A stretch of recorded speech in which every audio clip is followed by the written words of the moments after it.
Hey Kathy, how you doing? I'm great, Jim. It's really good to see you. I know it's good to see you too. We haven't been like in the same office in quite a while, have That's we? right. And we are trying to do our social distancing here. That's about as far away as we could get on camera. So anyway, well, everybody, welcome to our fifth video in our five-part series. Today, I'm going to be interviewing Kathy Freeman, our Chief Innovation Officer. She's going to be talking a little bit about the new norm, selling in the new norm. What does that look like? And I think she has a really unique way to tell us a little bit about it. Great, Jim. Thank you, and I appreciate you having me. Sure, things are different, but they say necessity is the mother of invention. So I've put together a little acrostic for some things that maybe we can do if you haven't gotten back into the swing of things already. But let's take a look at just a couple of those things. Okay. The first thing, and we've used the acrostic for the word care, so I think caring is important. We're hearing a lot about that in the media, but I think it applies to us as salespeople as well. The first thing we need to do is create a re-engagement plan. You have a plan. How are you going to go about it? For so many of us, especially in sales, we've always reached out to our customers. We've gone by their offices. We play golf with them. We see them at church. We love to bring donuts and lunch and wine and all of those types of things.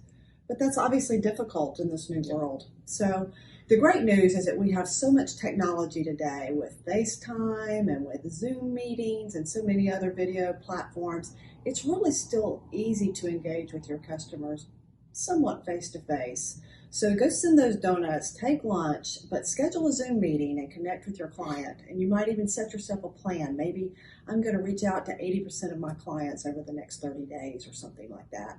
So first thing is I'd say just have a plan and figure out how you're going to attack it. The second thing I think that could be really important is to acknowledge the difficulties that your customers are facing.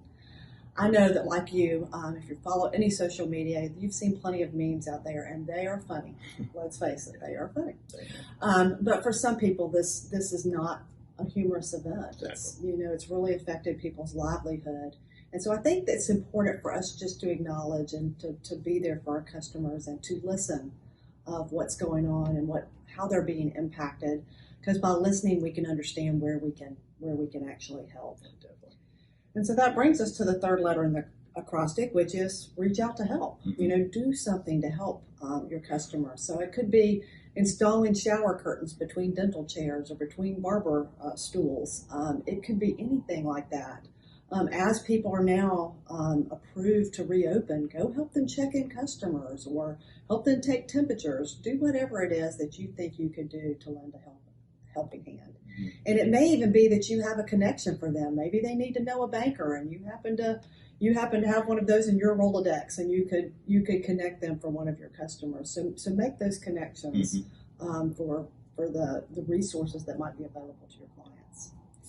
And lastly, and I think one of the most important things is just execute. Exactly. Just to do something. Ideas are a dime a dozen. And you could say, I thought I should do this, and I thought I should do that. But ideas are a dime a dozen. Implementation is the differentiator.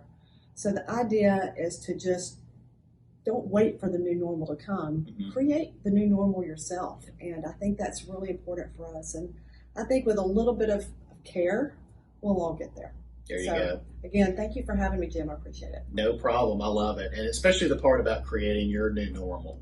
We're all trying to figure this out together. So anyway, I hope you have enjoyed our five-part series, and we'll be creating some new content throughout the year. So please stay tuned.